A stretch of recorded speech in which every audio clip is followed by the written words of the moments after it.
asking why I'm wearing this, it's because, well, you can hear me better actually. Hold on. There you go. Now you can hear me a lot better, can't you? But you can. Now, we're going back r/no sleep. Yeah, I know that it is a little late to be doing this, but just bear with me. Let's get it together. All right. I found actually one here.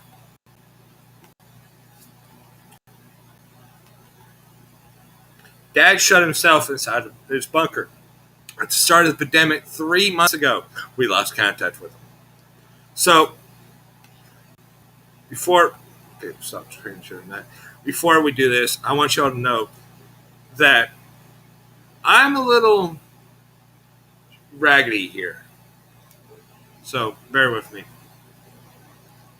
And y'all can tell that I really want to do this and I really want to stream. So, pause this video, go get some popcorn, go whatever you need, and I'll wait.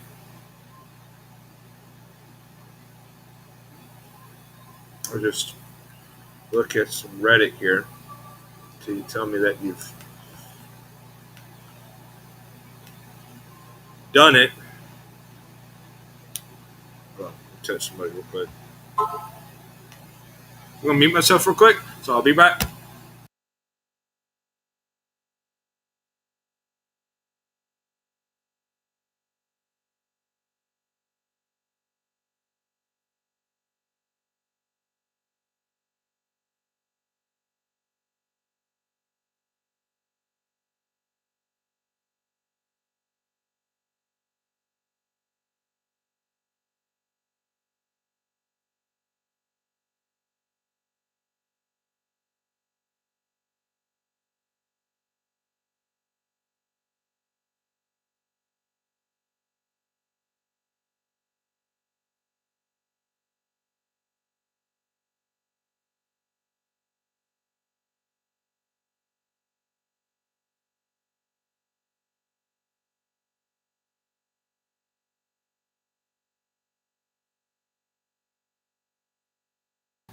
All right, good.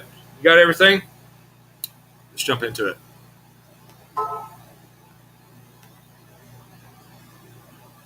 Now, this one is a little lengthy, so it might take a little bit. A little bit. Hold on.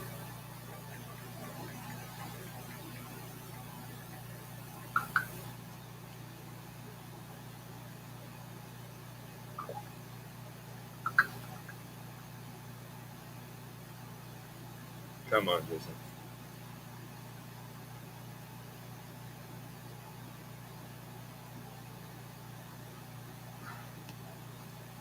Well, keep watching, Jesse. Don't just click off the video.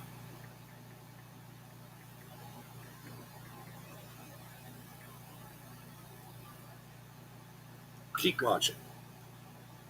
So, we're going to start from the start here. Dad shut himself inside a bunker at the beginning of 2020. He said the word was about the end and when we didn't believe him. He told us to wake up. It was really raining that day. I remember focusing on the water hitting the window panes was my sister tried to change my dad's mind. I knew it was no use. He was too stubborn to listen to anyone except maybe Donald Trump, who had just decided that COVID-19 had pushed the world into a pandemic. Dad wanted us to join him. We told him no. He called us brainwashed. He purchased the land before I was born, only because he depleted military facility that came with it. It was abandoned in the 60s. I think my sister was there from the beginning, even before my dad's obsession pushed mom away. And it's hard for me to image what he was like back then. Mom's saying he was a gentleman, but married. They married young. And a person can change a lot during those years. And so did Dad. I remember from the during childhood it was all the weekends in the bunker, constantly renovating it and stockpiling it with everything he would need to survive down there. He couldn't stop. He wasn't the best dad, not even the good one. But it seemed sad. It was sad to see him go all the same. He was excited, even though he thought civilization was about to collapse. I get that happens. I guess that happens. You spent your entire adult life preparing. We just set up an old radio to keep touch with him. He didn't trust mobile phones. We didn't hear him from often. Just once a month, 7 times less. The last time he radioed in, he said he found a hidden door. He was going to see where he went. 3 months later, you think he's okay? My sister said. He wasn't in great health, I told him. We sat in the car on the way back to check up on him, driving through the heat wave.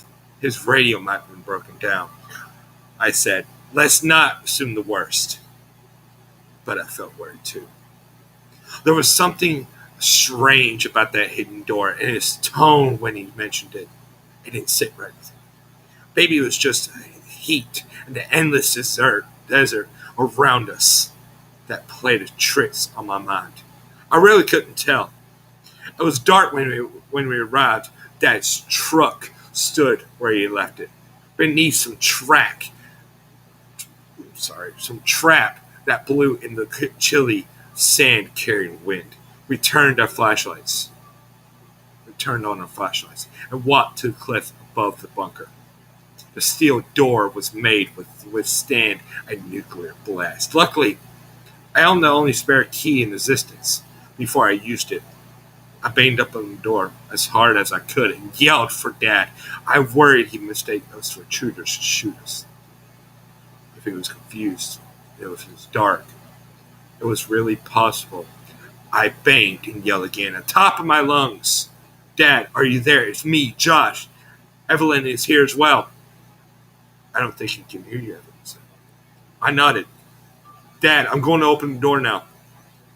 I was 17 last time I was there. Back then, the Muslims that were going to end civilization as we knew it. Before that, it was the Russians. Now it was China. There was always something threatening his beloved freedom. And yet, his was never truly free. My sister put her hand on my wrist just as I was about to unlock the door. You know, she said, maybe we should just call the authorities after all. And no, I said, he'll fight them. I unlocked the heavy door. A rancid smell escaped the darkness inside. It was odor of death. I recognized it from the dad when Dad tried the ultimate and ultimately failed to learn how hurt and let a reindeer carcass rot on the property for weeks. My sister had already stopped visiting by then. I didn't tell her what the smell reminded me of. She covered her nose with her shirt. We just ascended the spiral stairs. It creaked for each step we took, almost as if it was about to fall apart. I tried the light switch at the bottom. The click echoed throughout the long corridor leading to the living area. Nothing happened. I realized the batteries, which he charged by the use of old exercise bike, were dead. That meant he was most likely dead as well. The generator could be broken, I said, but maybe you should wait back here, just in case if you know. I pointed my flashlight in front of me. There was a light too weak to reach the end of the corridor on the way here. I felt ready. I felt sad. The kind of emptiness, sadness you feel after the death of a parent is never good. But I never felt worried.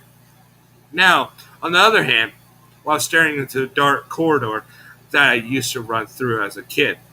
I was afraid the fear reminded me of how my childhood night terrors used to start.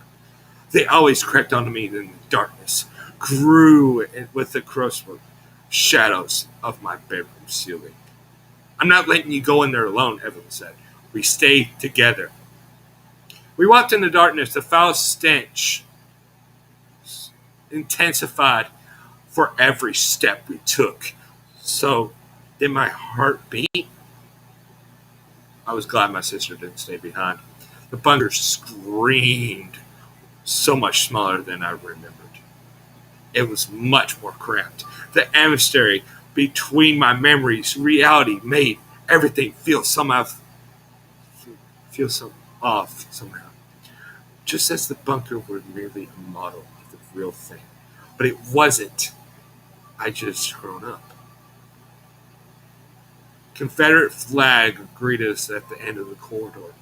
It hung at on the concrete wall. It looked pale in the hot spot of the flashlight, almost like a phantom.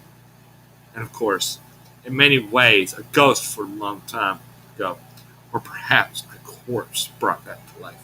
Abomination, it reminded me of Dad more than anything else. You have to seriously confuse to praise freedom as much as Dad and hang that symbol of lesser freedom in the world of your hall or your wall, Evelyn said. He wanted to protect his freedom so much that he built a prison for himself. I removed the light from the flag, leaving only darkness. But he was confused. We entered the main chamber.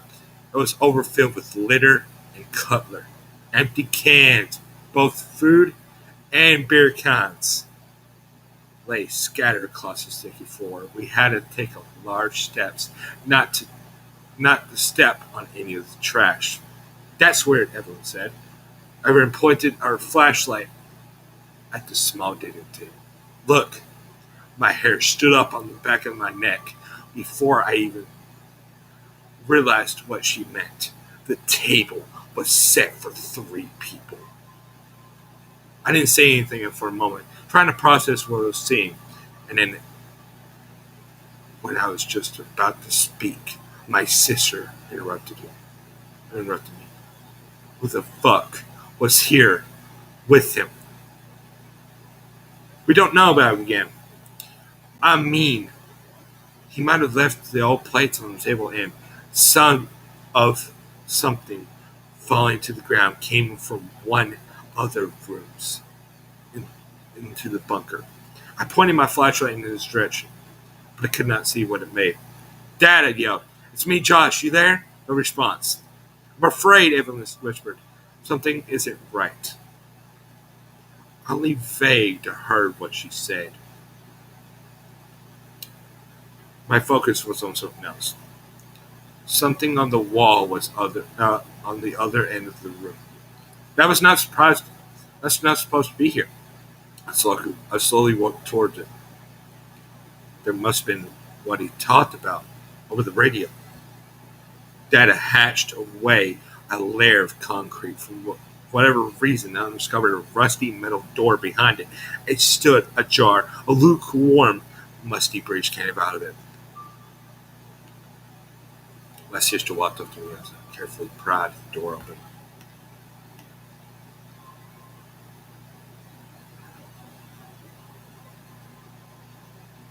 As I carefully pried the door open, with the back of my flashlight, I felt hurt, heart, hurt, heart. I felt my heart and back of my throat. I could hear my sister begging us for leave, almost in tears. But I didn't even know what was behind that door. It would impersonate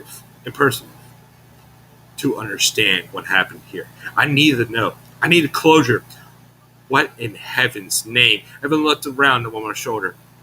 Why is this here? Behind the door was a room about the size of a bedroom cupboard. It was a remarkable set for a circular hole in the middle of the floor. I shone my light into it, but I couldn't see the bottom. Just big enough for a person, my sister said. You think he fell?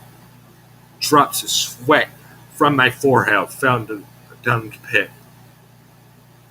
I felt dizzy and stepped back, afraid I would fall inside. My sister picked up a can with filled with rotten beans and threw it down the hole. It clattered against the walls. As it bounced from one side to another. The sound faded until we couldn't hear it anymore. There was no indication it touched the bottom. I stretched my arm out and held it above the opening. It's warm, I said. The air on me. Maybe he fell. Evelyn stepped back, almost as if she were convinced. Can we please get out of here? She reached for her arm. We can return with the police. Please, Josh. It was dark when Dad found this. I said, he would have seen the whole, Josh. Please. Just give me a moment to think. I walked toward the hallway that led to the other rooms, desperately hoping to find him. For some reason, it was important for me to see him. To be able to leave without wondering, I need to know he was truly dead. I just want to stop myself after I hesitated to point my flashlight into the floor of the hallway, really revealing a pair of feet. I think I found him. I ran up to the body. Wait, Evelyn yelled, and rigidly followed me to a 40 feet left. Was it Dad? I screamed upon realization. My mind couldn't comprehend what I just seen. I spun around and tried to run away, completely acting on instinct, and crashed into my sister. She grabbed me, kept me still as she looked at me. Down at the dead body on the floor, she began to cry while her hands trembled against my shoulders. Oh my God, she said. How is that possible? It's you. Get the fuck out of here. Move. There was nothing that could explain this. There was more. My mind tried to, moving in an endless loop. Doing so, the dread grew inside me. I only got a glimpse of the body before I panicked. But my sister was right. The half-rotten face was the same as mine. The bullet hole in the middle of his forehead. We stumbled on our way through the living area, tipping over chairs, kicking all the cans all over the place. And we were just about to get out of the mess. Voice echoed through the hallway. We had just escaped. Josh! It was Dad. We both stepped on our tracks. Is it you, Josh? Dad! I yelled back. What the fuck is going on here? Don't worry. It sounded like he was on the other end of the bunker, possibly inside the storeroom. I killed the son of a bitch. Pulled it, put a bullet between his eyes. Come out from there, I yelled. We have to leave. It's not safe here. Silence. Something is wrong, Evelyn said. I don't think. Dad, I yelled. Come out. I can't move, Dad said. I'm stuck under a shelf. I need your help, son. I turned to my sister. Go, back up. I'm going to get that old bastard out of here. We're right behind you, okay? Think, Josh. Evelyn begged. You think he'd been stuck under a shelf for... I should have listened. But even after what we've just seen, I couldn't bring myself to even consider an outlash as what my sister was struggling. It was simply too far-fetched, too unbelievable to penetrate all my layers of personal about reality. It couldn't be. It just hints. I ran back to the hallway, yelling for my sister to get back up to the surface and wait for there. I'm coming, Dad. I only slowed down to carefully step over to the corpse that bore my face. Perhaps I thought it was just coincidence.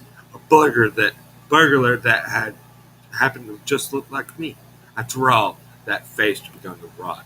It was obviously me. I felt stupid and almost convinced myself that it was my childhood fear of the dark coming back to life down here. Then, as I was just about to walk past a small conversating toilet that stood inside a small room at the end of the hallway, I stopped. Shh! Shivers spread across my entire body, paralyzing me. Dad sat on the toilet.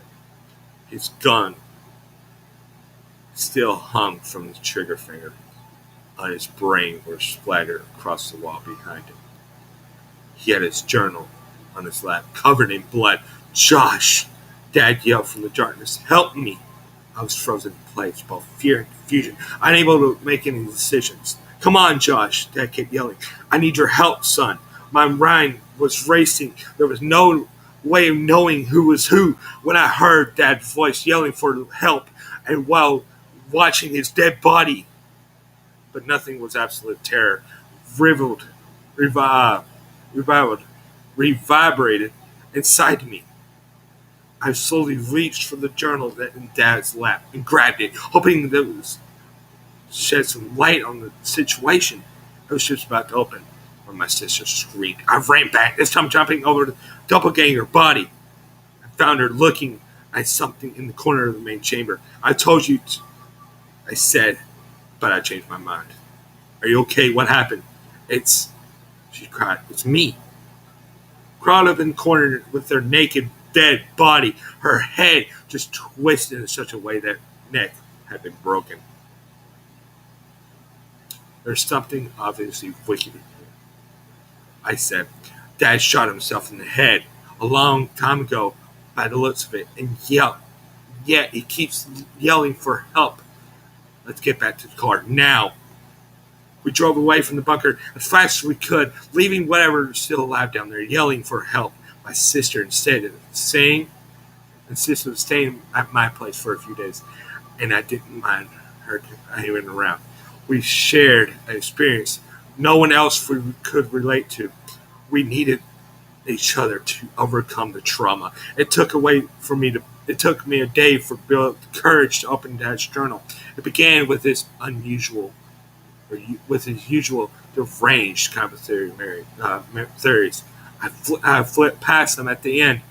He only made short notes. Found a hidden door, deep pit, possible remains of some old black project. Evelyn and Josh woke me up.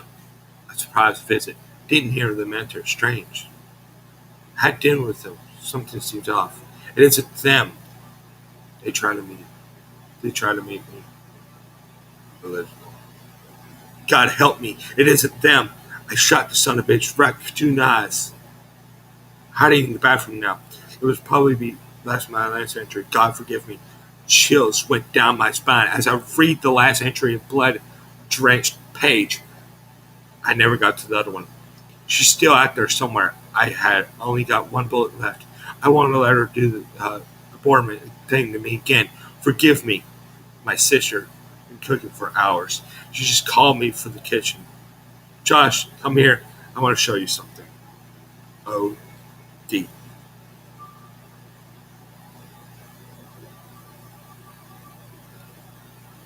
Holy shit.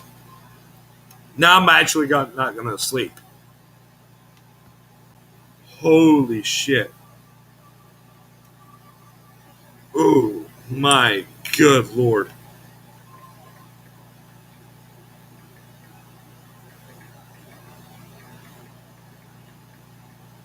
Guys, that was scary. I don't think I'm going to sleep. So,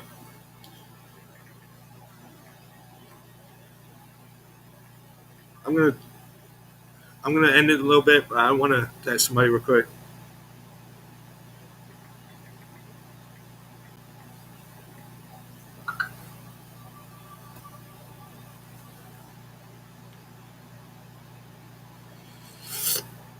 So, guys, I thank you for watching, but anybody that is named Jaden Boyette, Daniel Boyette, or anything with the last name Boyette, do not listen to them. They're on my page just ranting about some mystery fuck or something else. So,